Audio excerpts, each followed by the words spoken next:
Hi guys, we're back. We're gonna take another walk today, talk a little bit. Little update, I did buy the mics.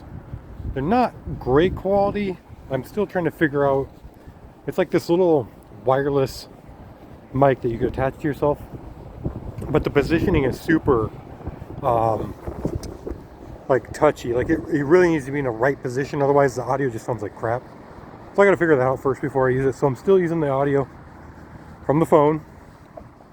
So if it's windy, like I say always, I'm sorry. It's not nearly as windy today as it was yesterday, so we shouldn't have as big a problem. But yeah, how's everybody today? Good? Hope you had a good day. Hope it was full of good stuff and not bad stuff.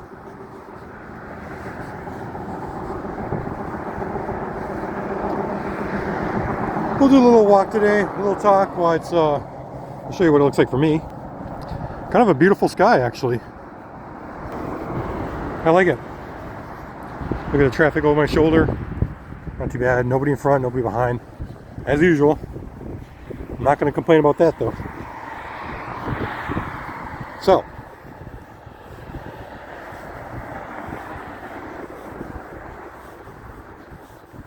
Let's talk about something today.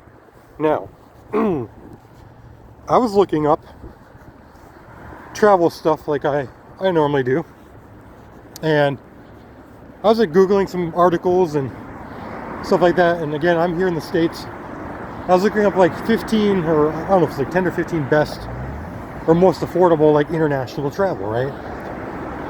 And like 60% of it was Mexico. I was like, okay, that's technically international travel, sure. But I'm like, there's nothing else? And honestly, it's really expensive to travel, man. Flights are not cheap.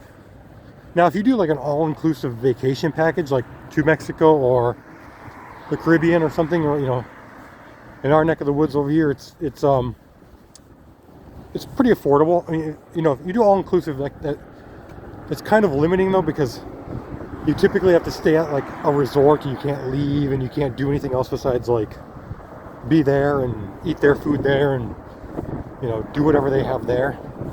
So I don't really want to do that. So what I'm going to do is I think I'm just going to save up even more money so I can plan a trip that's more a la carte, more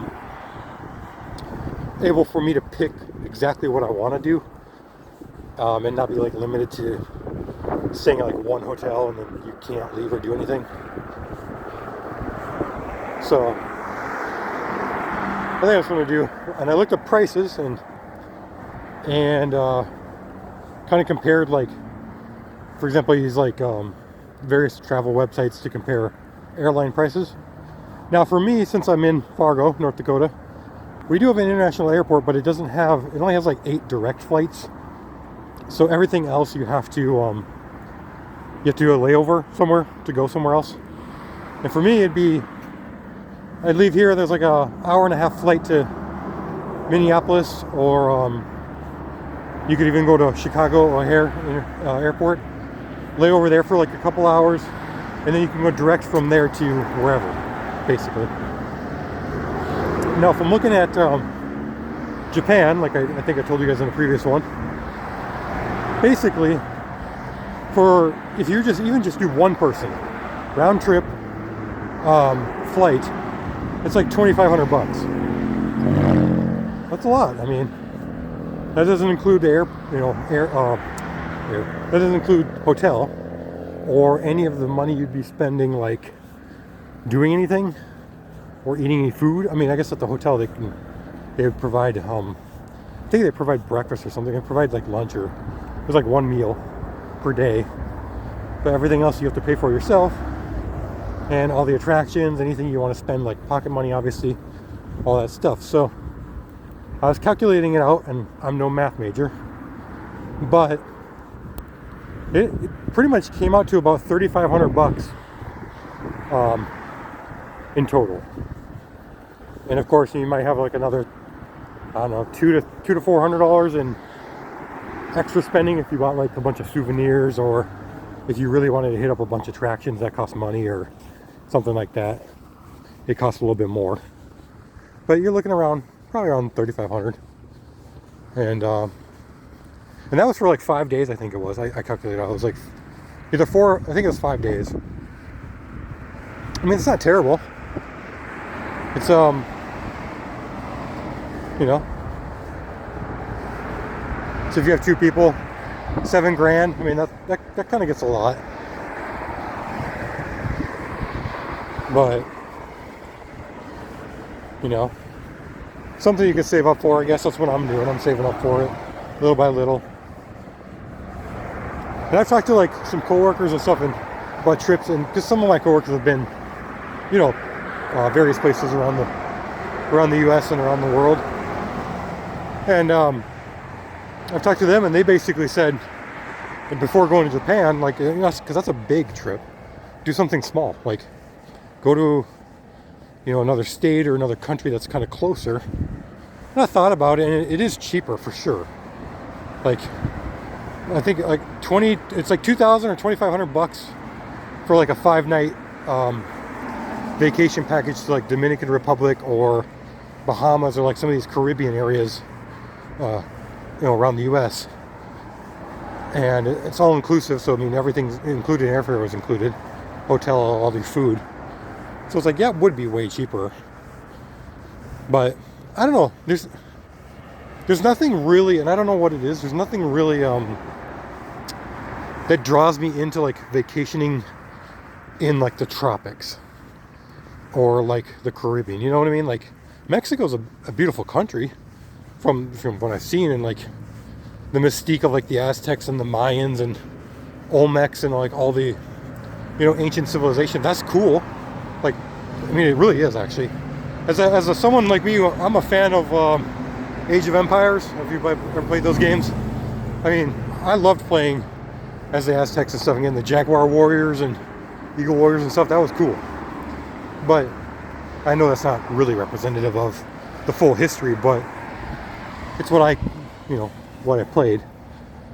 So, but there's nothing really about going to the country in terms of vacation that speaks to me. I don't know, it's just, it doesn't draw me in, you know, in my soul. It doesn't make me feel like, oh, I gotta see that place before I die, like Japan does.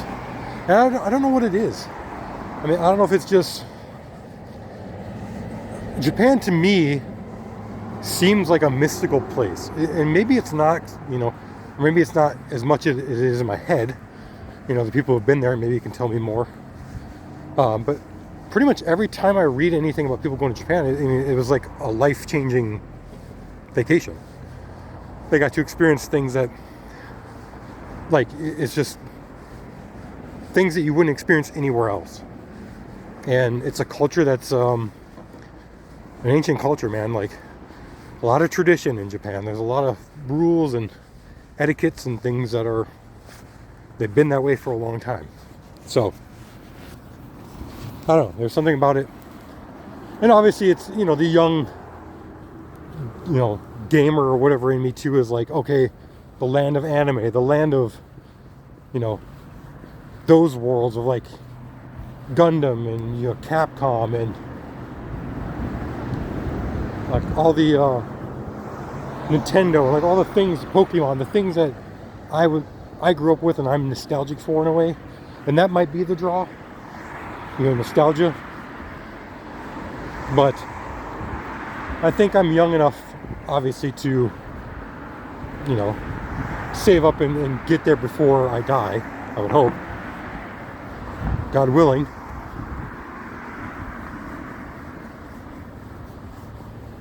And, you know, it takes effort. And honestly, it's hard to save these days when you take into the full account of, like, everything you have to spend money on. And not only things like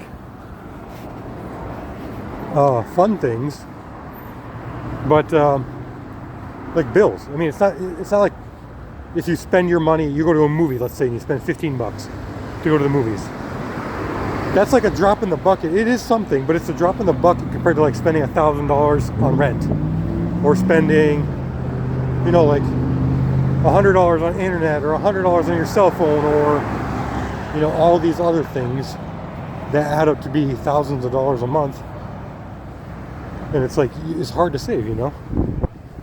You save 10, 15 bucks a month, that's going to take you a long time to make $4,000. So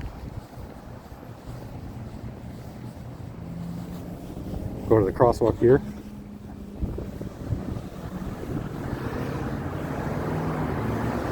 Remember? Wait, it says. Okay, well anyway, there's like nobody here. I'm still waiting. That's fine though. Da da da da da da da da da da. Can I walk now, please? Please? Please let me walk.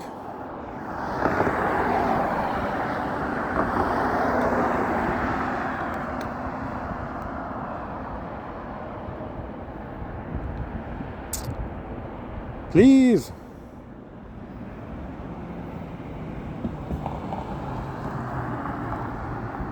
Anytime now. Okay, now I can walk. Alright, so anyway, yeah, so it takes a long time to save up, and it can feel hopeless. And I understand people, you know, they want to do things in their life and stuff, and you just run into this wall. A wall called obligations and responsibilities, and it sucks. It does. But I don't know. All you can do is try. I mean, if you save up, you don't get to go. If I don't get to go to Japan, maybe I just saved up and now I can go somewhere else, or now I can buy something that I've needed, or whatever the case is. So I'm kind of looking forward to that. Anybody else have any plans to travel, or have traveled? Anybody been to Japan? Tell me how it was. I'm very interested. I'm a huge fan of like the culinary side too. So I think it'd be great to try like authentic, you know, Japanese stuff. There's a puppy on the other side of this fence. It's just not happy I'm here. Well, too bad. But yeah. So that'd be kind of fun. There's also things I want to do that I don't need. I mean, I need to travel for, kind of, because I'm in North Dakota and there's certain things you just can't do here. So, you know. But like skiing. I don't know how to ski. I'd love to learn how to ski. I see videos of people going to beautiful ski resorts around the world. You know, here, especially here in the U.S., we have a lot. You know, Montana, Colorado, Utah, Idaho, like all these states have like, you know, ski lodges and stuff, and I want to go there and learn how to ski. I think it'd be really fun. But I did realize something I didn't know until recently. I went to a local, and this might not be relevant, I mean, always, but I went to a local sports store. Like, they sell everything for like different sports, or different like hobbies, like hiking or skiing, or, you know, biking. It's a pretty big store, pretty huge around this area. And I thought, okay, they're gonna have a big selection of ski stuff, which they did. The price though, holy, I was not expecting that. I did not realize how expensive skis are. And then not only skis, because you buy the ski, but then you have to buy the pole, like the little side poles. Then you have to buy the boots that hook into the skis. They're all separate. At least they were at the store. I mean, they might have a combo packages online or something. And then ski jackets, and your goggles, and your helmet.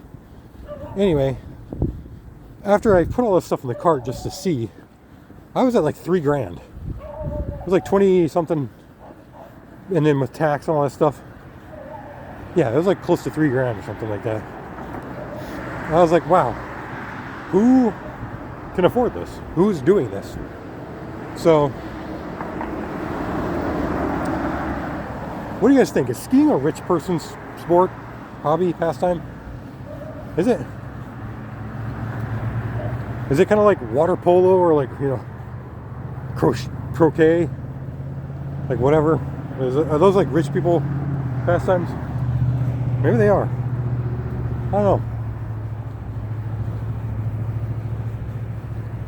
I mean, you can probably find used skis somewhere, like on Craigslist or something, or like Facebook Marketplace. I guess I could look there too.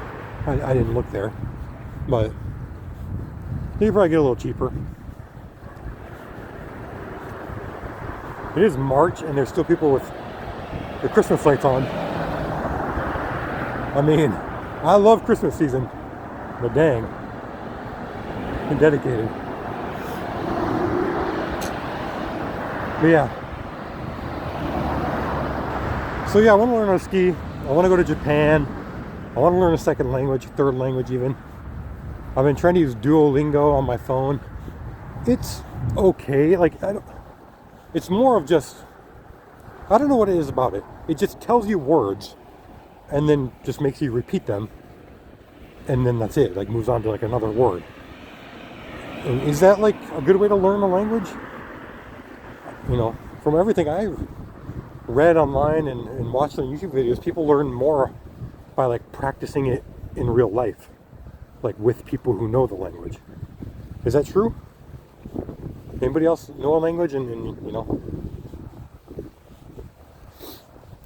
I don't really have anybody up here to practice with. I mean, like I said, everybody up here is like German or Norwegian descent, and they just speak, normal English. And no, we don't talk like, yeah, you betcha. We don't do that stuff up here. I mean, some people do, but not me.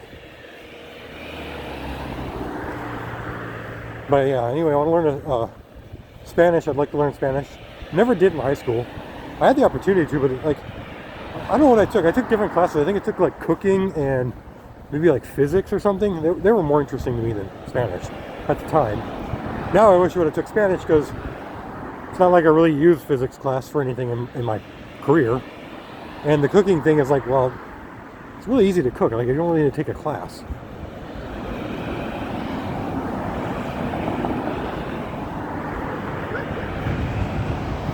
Oh, some guy's dog is out loose.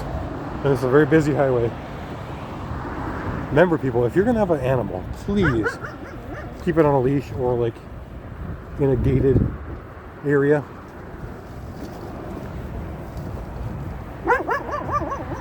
Just because, like, I don't want your animal to get hit. I hate seeing animals hurt. But yeah, anyway. Learning Spanish, learning Japanese, I know that's cliche. I get it. But learning a little bit before I go to Japan, I mean, I think it'd be really helpful. Just learning like, I don't know, 10 to 15 keywords. Or like phrases or something, at least, at the very least.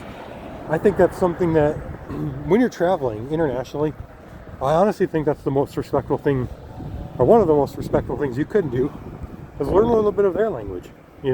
I know this world is becoming more globalized as we go, and every year, people kind of learn more English. I know like Japan and Korea, they all have like English as a second language kind of thing, where we have a bunch of English teachers go over there and teach them. But I think it's really respectful to go to a country and actually learn a little bit of their language. Learn what it's like to speak how they speak, And that way you don't look like a total jerk to the locals. Because it's a really bad idea to be thousands of miles away from home and have the locals that you're in not like you. That would be really not a good idea. And so, learn a little bit of their language. And I think it'd be good. And there are free things, there are free ways to learn languages online and stuff. You don't have to go to like a college or a certain language school to learn. But you do got to put the time in. And a lot of the free ones, they're not very, either not very well constructed, or they lack like polish. They lack like the more advanced sections of learning language. So yeah, that's my plans. I'm excited for this summer too. I mean, if I go on a trip to Japan, for example, I'm gonna probably wait to do it until like winter, which might seem weird, and people are like, well, why would you do that? Because if I go in winter here, a lot of parts of Japan, they have winter as well, and it's cold over there or snowy or whatever. But it's way cheaper, and I know people like to go in the spring or whatever when the cherry blossoms are out, the sakura. That's nice and all, but the price is like doubled from what I was looking at when I picked different dates. And I looked online at a guide and it said, winter, anytime after like November, December, January, February, March, those were way cheaper. And then when you start to get to April, in the spring, it becomes more expensive, and then it gets a little more cheaper too, or a little more affordable in like the dead of summer, because it's so freaking hot that not a lot of people travel to Japan. And then it kind of gets higher in the fall again, because the fall time is like kind of like spring, where it's very beautiful out, and people like, it's very picturesque. And then winter gets really cheap again because it's cold, and a lot of areas of Japan are under snow, and people don't want to be outside in the snow and stuff like that. And it's like, well, me, from being in the north, the north of the U.S., the Midwest, I'm used to like negative 30 wind chill, like Fahrenheit. Like, I'm just used to having like the wind kill my skin cells like when I go outside. I'm just used to that. I'm used to trudging through like 4 or 5 feet of snow to get to the garage to shovel that same amount of snow so I can get my car out and go to work. I mean, I wouldn't care for snowing. That's not a big deal. Plus, there's things that, in the winter it'd be cool to visit, like some hot spring towns. When it's snowing out, it's very beautiful. It's, to me, it's more picturesque when it's snowing out to do those kind of things than to go, during the summer. So hopefully we'll see what the end of this year looks like. If not, I'll wait till early next year, when after tax season, and then go like February of next year, February or March. That could also be a plan too. So that would buy me like 2 to 3 more months. So I'll just make sure, hopefully at the time the world is still, how do I put this? Hopefully we're not in World War III or some, COVID 2.0 comes out. I'm surprised they haven't made a movie about it. COVID 2.0, return of the bacteria or virus or whatever the hell it was.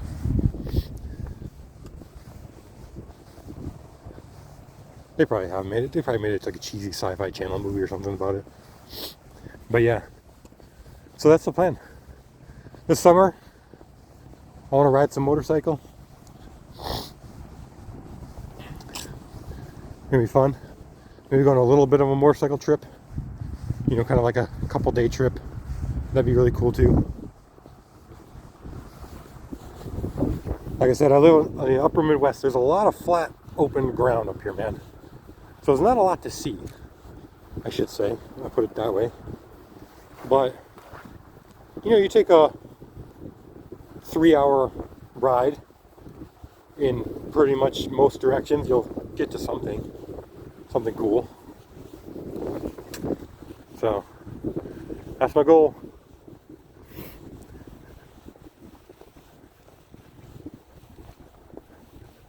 Also, I think I'm going to do a little bit more exercise. I mean, I know that's, everybody says that, don't they? I'm going to exercise more.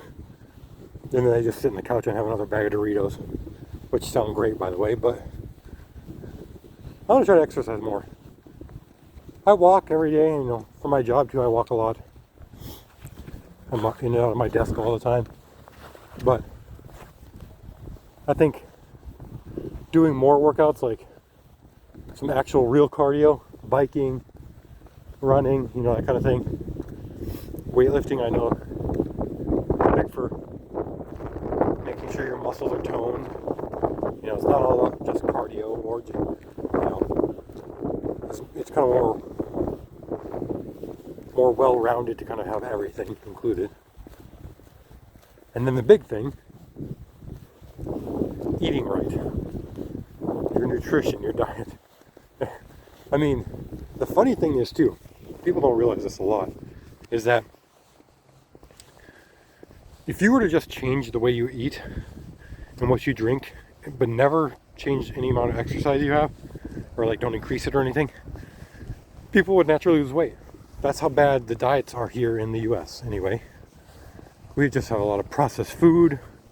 It's so easily accessible and it's cheap. I can go to Taco Bell and get a full meal for $5 or less. I can get 2 burritos for $2. I mean, that'll fill me up for, you know, 4 hours or whatever. So it's super cheap to go to eat bad food. It really is. But I think people exaggerate how expensive it is to eat well, like, or eat like healthy. Like, you can go get fruits and vegetables for cheap, like just raw. I don't know where everybody else is located, but at least for me, I'm in the upper Midwest, and I know for a fact we don't grow bananas and oranges up here, so they're coming from somewhere. But I mean, I have a Costco membership. I can go to Costco and get, you know, 2 pounds of banana for $3, $4. Or I can go get, you know, 2 pounds of blueberries. Or even just if you want to make a smoothie, just a giant like 3 pound, 4 pound bag of frozen, you know, berry mix, like strawberry, raspberry, blueberry. I mean, it's out there, it's available. It's not that expensive. I think it's just that little bit of extra work it takes to do that is what people don't like. It's really easy to order Uber Eats or order on an app. You know, order on Taco Bell app and get freaking $2 in burritos and then just go pick it up in your car, than it is to go to the store, pick out various things to blend or eat, go home, make them into smoothies, make them into meals, and plan accordingly. It's just easier to do the other thing, so that's why people do it. But there's people I know in my life, coworkers who they meal prep. They make their entire meals for the week, like on a Sunday night, and they'll have their full lunches Monday through Friday, all portioned out, all individually, you know, put in their own little containers, and that's all they do. And they save a lot of money, and it's healthy, nutritious food because it's, you know, raw ingredients have been prepared, cut up, cooked in whatever ways, you know. So,